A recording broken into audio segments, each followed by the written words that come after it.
aí pessoal, bom dia, boa tarde, boa noite e sejam muito bem-vindos ao quadro Estrutura das Línguas aqui do canal Autodidata. E hoje pessoal, eu vou começar desmistificando o japonês, né? Então, qual é o intuito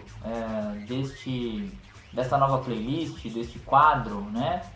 Nada mais, nada menos do que realmente tirar os mitos de determinados idiomas. Então, do tipo, aprender japonês é impossível. Nossa, é uma língua muito difícil. Então, para quem não tem noção nenhuma, esses vídeos eles serão extremamente úteis. E eu farei não só de japonês, mas também de vários outros idiomas, para que as pessoas tenham esse conhecimento, né? E não tenham um conceito errado, né? de idioma, tá certo? Então, pessoal, hoje a gente vai começar com o assunto estrutura da língua, que coincidentemente é o nome da playlist, né? Mas eu vou ressaltar para vocês a estrutura específica da língua japonesa, tá? E aí, durante a aula mesmo, eu vou mostrar para vocês quais serão os outros tópicos, tá certo? Então, eu espero que vocês gostem e uma boa aula a todos, pessoal! Até mais! Bom, autodidatas, sejam bem-vindos oficialmente à primeira aula de Desmistificando o Japonês. Galera, nós vamos ter 5 vídeos retratando estes assuntos. Então, hoje falaremos sobre estrutura da língua, depois falaremos de escrita, no 3, a fonética, 4, verbos e 5, partículas.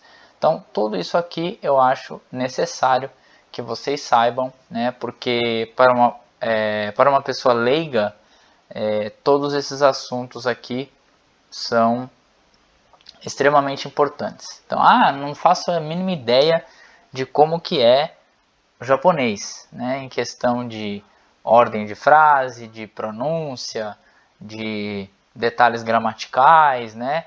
Então, essa é a real intenção, né? Quebrar aqui os mitos, né? Que, muitas pessoas falam, aprender japonês é impossível, nossa, língua difícil pra caramba. Então, eu vou tentar, da minha forma, lógico, mostrar para vocês que não é tão difícil assim e explicando o porquê, né? Mostrando o porquê, tá certo? Claro que às vezes vai ser muito relativo. Para uns, tudo que eu mostrar vai ser fácil. Para outros, as coisas que eu mostrar pode parecer difícil, mas enfim, né? Vamos tentando aí quebrar essas barreiras, tá? Esse é o real objetivo.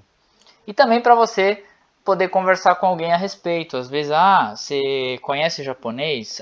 Eu conheço mais ou menos como que é, assim, tenho uma ideia de estrutura, né? Sei que é mais ou menos assim, se conjuga verbo dessa determinada forma e tal, mas não sei falar, né? Mas é alguma coisa, é um conhecimento, né? Então é legal para você às vezes conversar com alguém a respeito de idiomas, né? Então é isso aí. Bom, então essa foi a introdução. Vamos lá, pessoal, de onde vem a língua? Isso aqui é muito importante saber. Para quem está começando aí no japonês, precisa ter essa base. Então, começando, pessoal, por uma árvore aqui, né? O que significa essa árvore? É nada mais, nada menos do que a família indo-europeia. Então, vou fazer uma comparação aqui, porque, por exemplo, a nossa língua, o português, está nessa árvore, certo? Seria como se fosse um dos seus galhos, beleza? Então, aqui no comecinho, né? No comecinho de um galho, nós teríamos o latim, né? Aí depois, passando para os outros galhos e eles se espalhando, né? Aí seriam os outros idiomas, beleza? Então, não só a nossa língua, mas aqui a gente tem todas as outras derivadas do latim, a gente tem também línguas como o inglês, o alemão, né? Todas aqui nessa mesma árvore, tá? É muito legal isso. Temos também O hindi, né? Por incrível que pareça, o hindi está aqui também, mas aí ele já está num outro começo, né? De galho, né? Seria outra ramificação, né? Mas olha só, né? Uma língua que às vezes parece tão distante, ela está na mesma árvore que a nossa. Muito legal, né? Então é isso aí.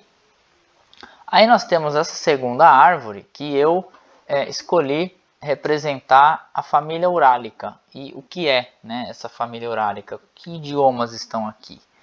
Bom, aqui a gente encontra finlandês, estoniano, húngaro, tá? São línguas modernas, né? Línguas atuais que a gente vai ver aqui no canal. Por isso que eu achei legal colocar aqui família urálica, beleza? E aí, coloquei uma terceira árvore aqui, representando a família altaica. E por que eu fiz isso? Bom, aqui eu preferi considerar, né, o japonês como língua altaica com relação à sua estrutura, tá? Porque se a gente for ver, o japonês é conhecido por ser uma língua do grupo japônico, ou melhor, da família japônica, ou seja, uma família única, né? Mas muitos pesquisadores consideram ser da família altaica pela grande similaridade na questão estrutural, assim, por ser semelhante, né, à estrutura de línguas da família altaica, como por exemplo o turco, né? Então, se vocês forem pegar para analisar, é a mesma ordem de montar, né, uma frase, é a mesma ordem que na língua turca. É muito interessante isso, né? É uma grande coincidência. Muito legal. Então eu prefiro pensar desse jeito, tá? Eu coloquei dessa forma. Então imaginamos que o japonês esteja aqui nessa árvore, beleza? Mas essa não é a real ideia, né? O que eu quero mostrar para vocês é o quão distante o japonês é da nossa língua. Porque a gente não tem o japonês na mesma árvore que a nossa. Então é aquela língua que você pega, vê uma palavra e fala assim, meu, eu não faço nem ideia o que é isso. Não dá para chutar. Porque tem idiomas que pela proximidade você fala, ah, eu acho que deve ser isso. Mas na verdade não é, né? Ou é, né? Ou tipo, não, é isso mesmo, né? Acertei. Nossa, como que você sabe? Ah, porque parece, sei lá, com a minha língua ou com outra língua que eu conheço, né? Tem aquela semelhança. Mas o japonês a gente não consegue acertar, né? Enfim. A não ser quando a palavra já é de origem estrangeira, que aí se usa um outro tipo de alfabeto que vocês vão saber só na próxima aula, tá, galera? Mas é isso, então é muito distante, certo? Então, beleza. Primeira etapa aqui da questão histórica da língua, né, concluída. Vamos lá. Vamos para o nosso tópico principal da aula, a estrutura da língua. Então, pessoal, a estrutura básica, né, do japonês é essa: sujeito, objeto, verbo. Então, a língua japonesa é conhecida como uma língua de estrutura SOV. Como o português, pessoal, no português isso aí já é diferente, né? Então, a nossa língua é uma língua SVO, ou seja, sujeito, verbo e objeto. E o japonês tem essa inversão, que o verbo vai no final. E aí, eu acho muito legal comentar com vocês que os japoneses são bons ouvintes, né? Não tem esse negócio de você interromper uma pessoa falando, né? E porque assim, a gente às vezes interrompe, né, as pessoas falando na empolgação, porque a gente meio que já sabe o que a pessoa está falando ou o que ela vai falar, já imagina, e aí já emenda, né, uma coisa na outra, já vai falando, vai falando. Mas no japonês, se você fizer isso, você perde a noção, porque você não sabe se a pessoa vai falar no presente, se ela vai falar no passado, né? Então é muito importante você ouvir até o final, deixa a pessoa concluir a ideia, né? E eles vão falando por partes. Então, primeiro vai ser dado para você o assunto, né? O sujeito. Então eles falam sobre o assunto primeiro, depois falam a ação, o objeto e termina com o verbo, tá? Isso no começo, para quem está estudando japonês, isso é considerado um pouco difícil, né? Porque até a gente acostumar o cérebro a pensar dessa forma, colocar o verbo lá no fim, é estranho, né? Então é questão de adaptação, mas não é difícil, tá? É treino, pessoal. E aí, continuando. Aí eu coloquei um exemplo aqui, não se assustem, tá, pessoal? Coloquei a escrita, né, só para vocês saberem, mas a gente vai abordar a escrita no próximo vídeo, então não se preocupem. E aí eu coloquei a transliteração, né, ou melhor, a romanização aqui para vocês, tá? Para a gente conseguir ler, né, o que está escrito. Então, eu como maçã, né, uma frase bem simples, coloquei aqui watashi wa ringo o tabemasu.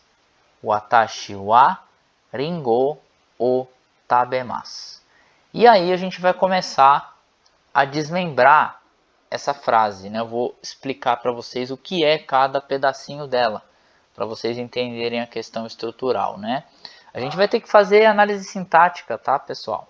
Então, assim, se vocês não gostam, nunca gostaram, né? Vão ter que aprender a gostar ou vão ter que entender para fazer, né? Porque assim, não só o japonês, mas muitos idiomas pedem que a gente tenha conhecimento de análise sintática para fazer sentido. Porque tem línguas que utilizam... oh meu Deus, perdi a palavra aqui. Mas enfim, tem uma estrutura específica, né, de determinadas línguas que utilizam declinações, tá? Então, esse sistema de declinação vai ter objeto direto, vai ter objeto indireto, enfim, né? E aí a gente precisa saber o que é uma coisa, o que é outra, para poder entender. Então, mesma coisa, eu quando estava estudando determinados idiomas, eu não sabia. Né? O que é objeto direto? Né? E aí eu tive que ir atrás da análise sintática em português mesmo para poder entender. E aí que a mente abriu, né? Mas é isso aí. Então aqui, pessoal, eu coloquei a escrita, que a gente tem dois alfabetos aqui misturados, tá? Kanji e hiragana, tá, pessoal? Mas não se preocupem, a gente vai abordar isso no próximo vídeo. Muito bem, então vamos lá. Analisando aqui. Watashi wa ringo tabemasu. Eu como maçã. Aonde está o sujeito? Aqui, galera. Então, watashi é eu. Wa eu coloquei em cor diferente. Por quê? Isso aqui, gente, é uma partícula. Partícula de assunto. Então, a pessoa vai falar sobre um determinado assunto, ela vai colocar aqui na frente o assunto e do lado vai colocar o a, que você vai saber que é sobre aquilo que ela está falando, tá? Mas aqui é só uma das partículas, né? Porque a gente vai ver outras partículas no último vídeo desse quadro, tá? Aí, beleza, né? Então nós temos aqui eu. Depois, o objeto ringo o tabemasu. Então, ringo, maçã, e esse o, pessoal, que também está de cor diferente, né? É para destacar que o o é outra partícula, é partícula de objeto, tá? Então, nossa, o que é isso, né? É simples, pessoal. O verbo comer, ele pede objeto direto. Então, assim, você fala, eu como, né? Aí, para uma pessoa, eu como, né? Aí a pessoa vai falar assim para você, o quê? Né? Você come o quê? Então, quem come, come alguma coisa. Então, é isso aí. Por isso que a gente tem que fazer aquela pergunta para o verbo, o quê? Né? E aí, ringo é objeto e temos que utilizar a partícula para demonstrar esse objeto. Beleza? Então, é isso aí. Ou seja, a gente consegue perceber que em japonês seria como se falássemos eu maçã como, né? É engraçado isso. E aí por último a gente tem o verbo, né? Tabemasu. É importante comentar com você que essa é só uma das formas verbais presentes na língua, tá? A forma massa. Aqui está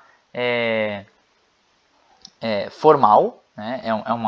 É um tipo de linguagem formal, tá, galera? E digamos que é uma forma neutra formal, tá? Que nós, quando vamos a primeira vez para o Japão, por exemplo, a gente vai conjugar os verbos na forma massa. É isso que eu quero dizer para vocês. E aqui também mostra um rápido detalhe com relação à fonética, né? Que acho que vocês perceberam, porque não se fala tabemasu, né? Então, tabemasu. O U não aparece, tá? Mas isso também é um detalhe fonético que a gente vai abordar no outro assunto aqui do Desmistificando o Japonês, tá? Então, estou destacando para vocês que o tabemasu é o como, de comer, tá? Então, galera, aqui já dá para dar um pequeno spoiler para vocês, né? Que os verbos em japonês eles são fáceis, porque eles têm a mesma forma. Então, você fala tabemasu e você pode interpretar como eu como, você come, ele, ela come, nós comemos, vocês comem e eles, elas comem. Então, isso é bem tranquilo. Ou seja, vai depender, claro, do que vem antes, vai depender do contexto, né? Não se preocupem, vocês vão conseguir entender. Porque para muitas pessoas, né, falar de uma forma só vai parecer difícil, mas na verdade não é, porque é questão de treino, tá? Então você acostuma, beleza, pessoal? Então é isso aí. E aí vocês vão ver também que as outras formas verbais vão usufruir, por exemplo, do mesmo radical, né? E vai mudar aqui o finalzinho deles, né? É bem interessante. Conjugar verbo em japonês não é difícil, tá, galera? É só vocês pegarem o esqueminha e já era. Vai que vai. Tá bom? Então é isso, tá? Essa é a primeira aula, tá, pessoal? Encerrada então a primeira parte. Espero que vocês tenham gostado. Então, aguardem o próximo vídeo, tá? Que vamos falar sobre a escrita. Então, muito obrigado a todos pela atenção e a gente se vê no próximo vídeo, galera. Até mais!